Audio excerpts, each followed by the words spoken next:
σε όλους. Εκ μέρους του Διοικητικού Συμβουλίου θα ήθελα να σας ευχαριστήσω θερμά που μας τιμήσατε σήμερα με την παρουσία σας. Σας ευχόμαστε ολόψυχα μια καλή και δημιουργική χρονιά με υγεία σε εσάς και τις οικογένειές σας. Δεν θα ήθελα να μακρηγορήσω, οπότε θα προχωρήσω σύντομα σε όσα θέλω να μοιραστώ μαζί σας. Θα ξεκινήσω με μια σκέψη που πιθανόν έχω αναφέρει και στο παρελθόν.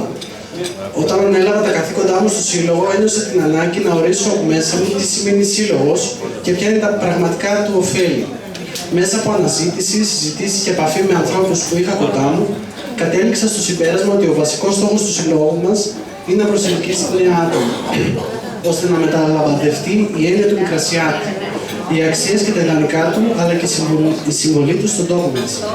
Για να μπορέσει όμως αυτό να επιτευχθεί, ήταν απαραίτητο να υπάρχει μια σταθερή περιοδικότητα σε συναντήσεις μεταξύ των μελών, καθώς και η επαφή με νέους ανθρώπους που θα μπορούσαν να πλαισιώσουν μια τέτοια προσπάθεια.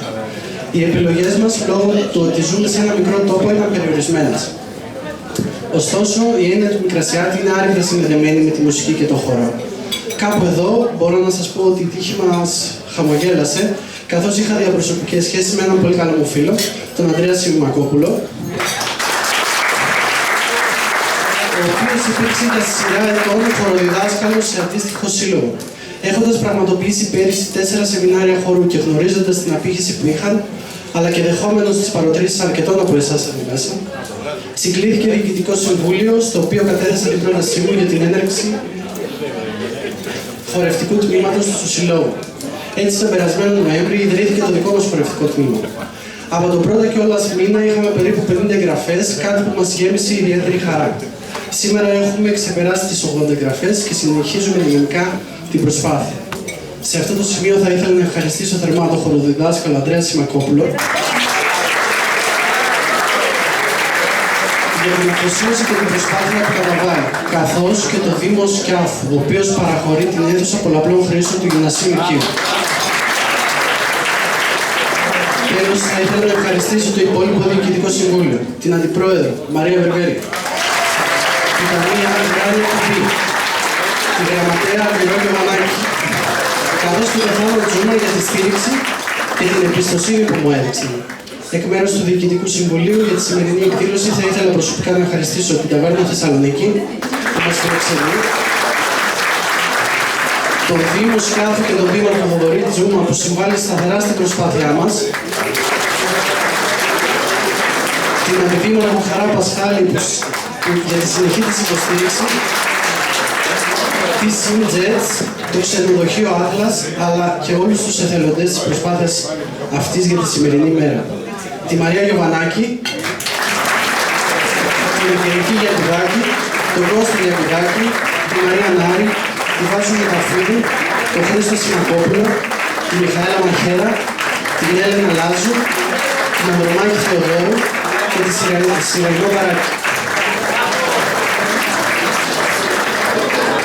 Πριν περάσω όμως στις ευχαριστίες για τα δώρα που συλλέξαμε για τη Λαχιοφόρο, θα ήθελα να σας παρουσιάσω την εξαιρετική ορχήστρα που θα μας συνοδεύσει απόψε. Τα παιδιά είναι φοιτητές του Τμήματος Μουσικής Επιστήμης και Τέχνης του Πανεπιστημίου Μακεδονίας.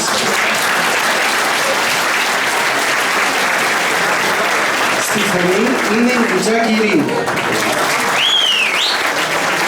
Στο βιολί Παπαϊμανίου Λάκης. Στο κανονάκι Αντωνιάδη Λενιό. Στο λαούτον ο Γιάννης Απόστολος. Και στα μπροστά η Αλεξίου Όλη.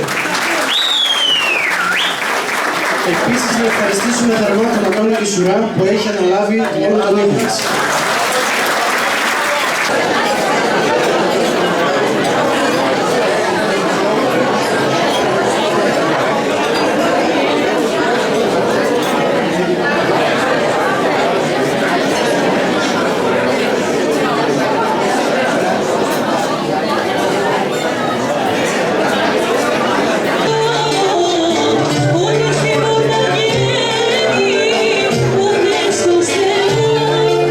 Που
Gracias.